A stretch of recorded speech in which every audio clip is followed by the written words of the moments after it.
तो देखो आज हम बताने जा रहे हैं किसके बारे में, त्रिभुज के बारे में। तो त्रिभुज को इंग्लिश में क्या कहते हैं, ट्रायंगल। क्या कहते हैं, ट्रायंगल। तो त्रिभुज किसे कहते हैं, विभिन्न परीक्षाओं में त्रिभुज से क्वेश्चन क्या होते हैं, पूछे जाते हैं। क्या मैट्रिक हो या इंटरमीडिएट हो, जो भी हो, सभी परीक्षाओं में, प्रतियोगिता परीक्षाओं में सभी में पूछे जाते हैं।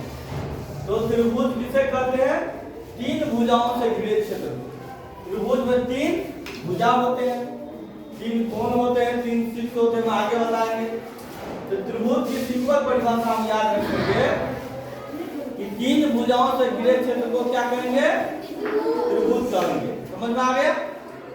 अब देखो त्रिभुज में ये शीर्ष है, यहाँ पर में ये दोनों रेखा आकर के एक बिंदु पर में मिलते हैं, उसी को क्या बोलते हैं, शीर्ष। तो त्रिभुज के गुण हो जाता है कि त्रिभुज में तीन भुजाएं हो जाती हैं। कितने भुजा, तीन। ये ए बी सी और ए सी। त्रिभुज में कितने भुजाएं, तीन भुजाएं। शीर्ष कितने, तीन शीर्ष हो जाते हैं।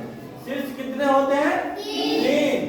उसके बाद से कोण भी तीन, और तीनों कोणों का योग कितना हो जाता है, 180। त्रिभुज के तीनों कोणों का योग 180 याद रहेगा ना। उसके बाद से देखो त्रिभुज के प्रकार हो जाते हैं। तो त्रिभुज को दो भागों में बांटा गया। कितने भागों में, दो भागों में। एक हो जाता है कोण के आधार पर और एक हो जाता है भुजा के आधार पर।